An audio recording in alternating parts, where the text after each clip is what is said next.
वहीं कांग्रेस की वरिष्ठ नेता और 6 बार विधायक रही आशा कुमारी ने सीएम जयराम ठाकुर और भाजपा पर जमकर हमला बोला।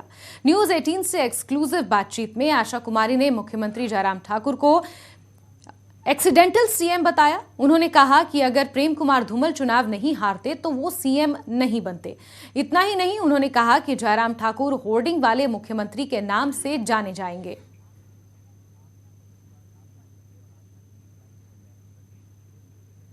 इस वक्त हमारे साथ बातचीत के लिए कांग्रेस की वरिष्ठ नेत्री और इस विधानसभा में जो है सबसे वरिष्ठ सदस्य आशा कुमारी हमारे साथ मौजूद हैं।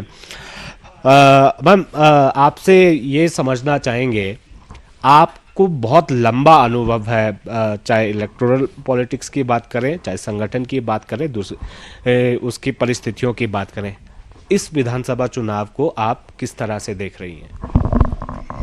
देखिए, ज़मीनी हकीकत अगर हम देखें तो इस विधानसभा चुनाव में कांग्रेस पार्टी जो है वो मजबूत नज़र आ रही है। कांग्रेस पार्टी का संगठन भी मजबूत है। कांग्रेस पार्टी के जो विधानसभा में विपक्ष रही है पिछले 5 सालों में, विपक्ष की भूमिका भी जो है विधानसभा के अंदर परफॉर्मेंस मेरे हिसाब से बहुत अच्छी रही है। लोगों के मुद्दों को उठाते रहे हैं। कई बातों पे हम सरकार को, जिसको कहते हैं कि उनके फैसले बदलने में भी हम लोग कामयाब रहे हैं और कई चीज़ें जो हैं हम कराने में कामयाब रहे हैं बतौर विपक्ष। अपनी जीत के लिए कितना जो है आश्वस्त हैं? देखिए, जीत और हार जो है वो जनता के हाथ में होती है। मैं अपने और अपनी जनता के बीच जो हमारा प्रेम संबंध है, मेरा राजनीतिक से ज़्यादा अपने चुनाव क्षेत्र में पारिवारिक संबंध है। तो मैं अपने पारिवारिक संबंध को महत्व देती हूँ और मैं समझती हूँ कि मेरी जनता जो है, मेरे चुनाव क्षेत्र की जनता जो है वो मेरे साथ खड़ी रहेगी। आपके साथ आपके कितने साथी जो है विधानसभा में पहुंचेंगे? संख्या जानना चाह रहा हूँ।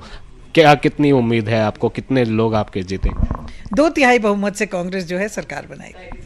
तो आशा कुमारी हमारे साथ थे और जिस तरह से दावा ये कर रहे हैं कि सारी मुश्किलों को कांग्रेस पार करेगी और 2/3 बहुमत से जो है सरकार बनाएगी। इन दावों पर जो है मुहर जनता लगाएगी और जनता ही तय करेगी किसकी सरकार कितने बहुमत में आती है। शिमला से मेरे कैमरा सहयोगी दीपक राणा के साथ रणबीर सिंह, न्यूज़ 18 हिमाचल।